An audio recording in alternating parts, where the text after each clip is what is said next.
Is there anything that's been made harder for you after growing big on YouTube social media? People always like to glorify being famous, but I'd appreciate seeing people talk about some of the downsides of it.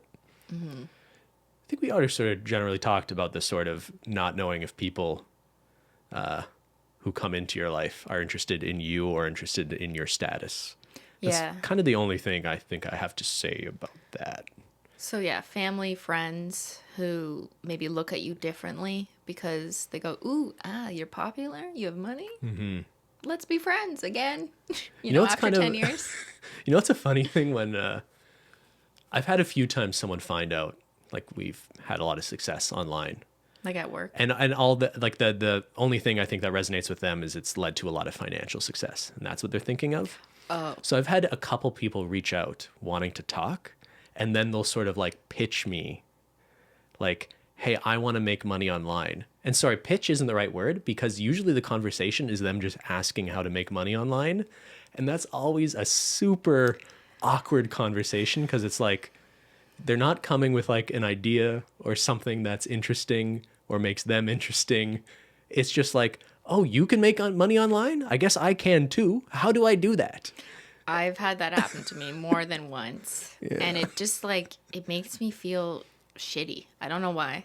Yeah. It's almost like they undermined what you do. And they think it's like, oh, okay, well, you could do that. And they're like, oh, so I heard you like post on Instagram and you make money doing that. Okay, so like, how do I do that? So how do I do? Where do I sign up? I've literally had someone ask me how they sign up to make money online, and it's not like these are just 60-year-olds who don't get social media. People our age have asked me this question. I don't really know what to say to that.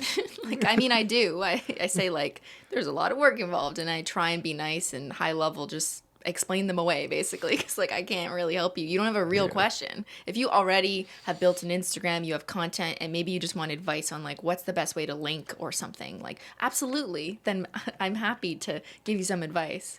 But that's not what these people are that's asking. not what they want. They just go, I saw an article that said you have a net worth of $2 million, and like I hear you just post your nails somewhere on the internet. Yeah.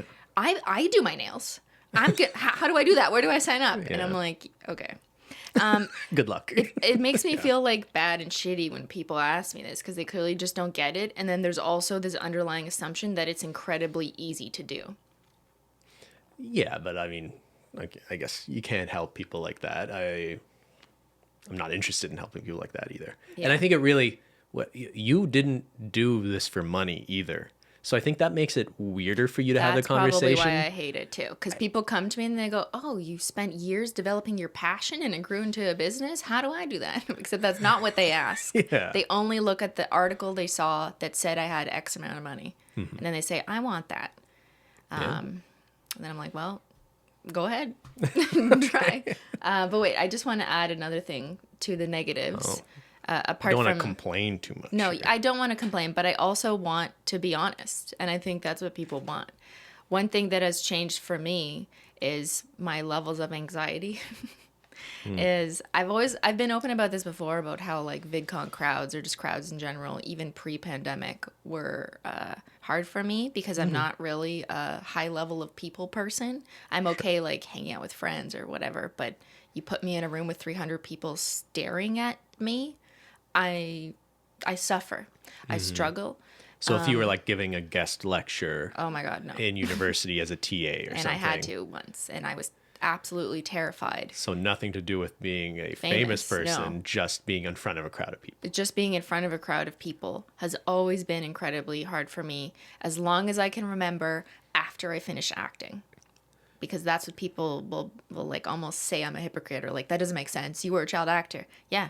I don't know what to tell you, but for some reason, I was fine as a kid. And then high school happened, and all of a sudden I wanted no one to look at me, ever. And I think that just continued in university and group presentations or class presentations or thesis defenses, and I was like constantly anxious. And has this been exacerbated, you think, by... I think in some ways I've gotten better at speaking. You know, and like on a podcast, I know there's people watching. On stream has helped me too, and making videos has helped me. But it also depends on the kind of content I'm speaking about and why I'm saying it. But I do think my anxiety that existed pre-YouTube obviously got worse in the context of knowing that more people are actually paying attention to me. Because I could try and justify and rationalize when I was giving a guest lecture that half the students in the class are asleep. They don't care. Yeah. They're not judging me, really. They just like, what's going to be on the test? Do you know what I mean? Like, so you could kind of use that to help you get through it. But now people are watching me because they want to watch. And some people, not everyone, but some people watch you because they want to see if you're going to mess up. And I don't say like I'm not unique in that. I think celebrities or influencers in general are constantly watched to see if they slip up. I don't think I'm a target for that, to be honest. But maybe there's some people just watching me and listening so they can write down what I say and use it later. And there's just that anxiety that lives in me.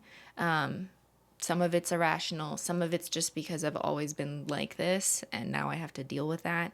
At the same time, I don't really voice this all the time because it's my choice to put myself on the internet. It's my choice to be on this podcast and tell you this. And a lot of great, amazing things come along with that sort of success, right? So it does not take away from the amazing amount of support that you guys give me, the fun we have on streams, the Holo Taco like announcements and all of that. But it's a very human thing to sort of dwell on the negative sometimes. Like when you were talking about your eyes before, there can be 1,000 supportive comments, but just 1 or 2 negative comments or criticizing comments. I think our brains are just designed to retain that more. And it's hard when it's top of mind. And just from a physiological perspective, my eyes are often itchy and like burning. So like it's not something that I forget because I can feel it and I can feel it itch. So that's why when someone says it, I'm like, you're right. Because I can literally feel it. So sorry anyways. to bring up your eyes again. Okay, okay, moving on.